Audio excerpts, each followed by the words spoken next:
Hello, fam. Kim and Terry here, and we were really encouraged to talk about misery loving company. Why? Why does misery love company? Why? So many reasons, aren't there? Yeah, why does it play off of what's happening in the sense of like continuing to bring out the negative and talk over the negative and instead of lifting you up and saying, no, it doesn't have to stay this way. Why do we hash it out? Why is that, Mom? I don't know. Like, is it just comfortable? Is it just, you're just used to repeating that same, Comfortable, but it's comfortable. Why? It's comfortable because you don't have to do anything different. Because you can help another continue to feel miserable. Actually, because if they're still feeling miserable, if they're not moving, you are good with your less than. Yeah. Are you like possibly, if you do something different, is it usually met with some kind of resistance and maybe someone trying to talk you out of doing something? Because maybe that there's a new way of looking at things. Maybe there's a little bit of a light that is now being shined.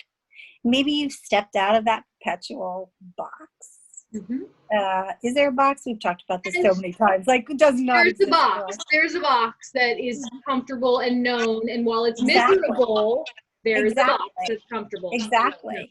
So it's really just about being comfortable or not comfortable with what someone else has decided to do. And misery loves company. It's like an extreme way of saying, let's just keep everyone on the level that I'm on. So I'm okay if they're going too far, if they have the potential for something so amazing, so great. Yeah. Keep them, just dim their light a little bit. Let's just make sure they keep their light low.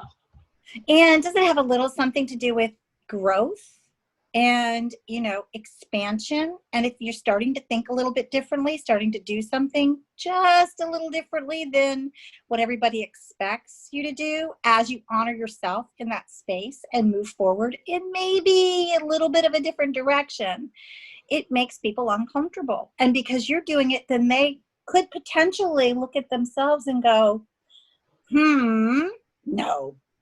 Shit, now I gotta do something. We have to stop them. I don't feel like doing anything differently because I'm comfortable in my little box. Exactly. Okay? But here's the thing. Once, as Veronica says, once you open Pandora's box, you can't put it back in. You can't go back in. She's so wise. Absolutely. And so when we're expanding and we're growing, and we're transforming and we're alchemizing all this shit that doesn't serve, what is shining brighter? Our light. Our light, our truth, our bliss, our happiness, our knowing that we have the power over our experience. And that light's got to shine somewhere. It's going to shine on other people. What does that do? It casts shadows. Yep. It makes people look at maybe what is triggering to them. And people don't like that. If they're they don't want to do that. And think about this for a second, too. We're built for expansion. Like, whether we want to admit it or not, we're happy, much happier when we're learning, growing, expanding, trying new things, stepping into something that made us afraid before, but overcoming it, right? That's progression. That's evolution. That's change. That's expansion, growth. So, and think of the opposite end of the spectrum. When you're not stepping into any of those spaces, you're just sitting still and perpetually doing exactly the same thing over and over again. And we've all been caught in this for sure. And it circles back around on us as well, but you're miserable. So you're not happy because you're not stepping into your potential, and because you do know that there's something so much greater for you, your right, to experience your original potential that you came here with as a goal to Right. remember, to put back together, to shed that which does not serve. And I would say society, like I'm just going to get a little more spiritual here than just like, let's transform, right? We are in a space of spiritual adolescence, remembering adolescence. It's like a spiritual midlife, quarter life, three-quarter life, whatever crisis. We're going through it because our entire essence is saying this is your choice point in life. You are not allowed to stay the same because this is what you planned. You planned at this point to have everything hit you at the same time so that you could transform. And if you're not going to transform with ease, you're going to transform no matter what. Unless you try to stop people, it's not going to happen. Right. If we only remembered exactly how brilliant and beautiful we are and how much power and potential we possess. If we only could remember that, right? And step into that space. Wow. We can. We just need to peel off all the layers that serve. Of course we can. Shine our light to spark others, to light up others, to activate others, because this is not just an individual effort. We are all a part of this collective expansion. And if we are not evolving, if humanity is not evolving, what are we doing? If we're not moving, what are we doing? We have to expand. We can't continue like this. And you know what? Our entire everything in us, and this gets into the Eden conversation, knows that I want to have that Eden are meant for so much more. Right. We came to experience bliss. We came to experience happiness. We came to experience abundance. We are that. It is all around us.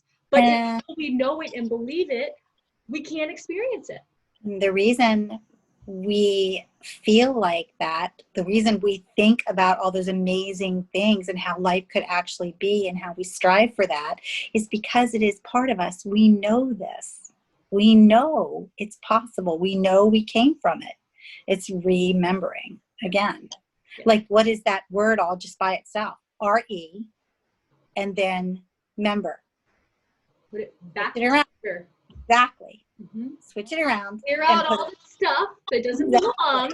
Exactly. And slide it all back in place. Exactly. Or upgrade it, or whatever.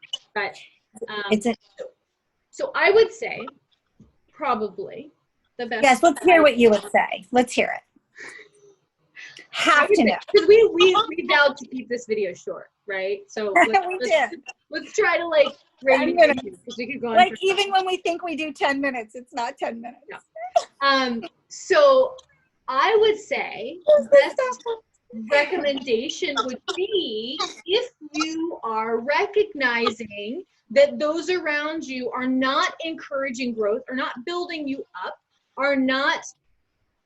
you don't feel like they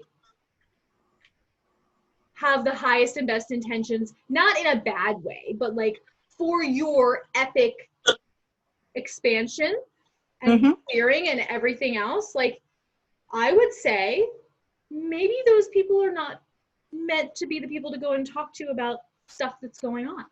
Maybe find or just call in, you froze, Mom, call in the experience. Totally froze on me. I know. So hopefully it didn't call in the experience of new people in your life who can be of support to you. Find a new tribe that will encourage your expansion, because misery loves company. They don't want your light bright. They don't want you expanding beyond their comfort zone, because then they have to do something and they may not feel like doing anything.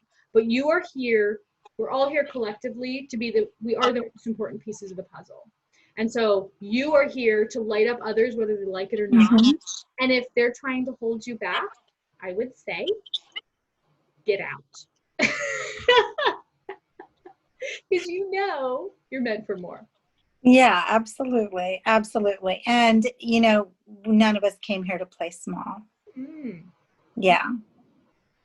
no. All right. Well, None of us. that, I think this has been a great, hopefully short, we'll see after I see. Hopefully short, Kimba. But yeah, let us know what you all think about this and maybe what your experience has been in recognizing, even on like small levels, how you may be, your light may be being dimmed by others or people trying to keep you inside of a box that you're just trying to bust out of. But yeah, we want to hear from you, and wishing you all a beautiful day. Oh my God, I have to give a shout out to Jeff Kroom. If he listens to this, remember that very first video we did with him, Find Your Shine. Oh yeah. And What you should find that. It makes me want to sing that song from church. This little light of mine, I'm gonna let it shine. Oh my God, that's so funny. Find Your They Shine. even taught us that when we were little. I know, right? In a You you remembered. I remember. Okay. Have an All awesome right. day, you all. Bye. Thank you.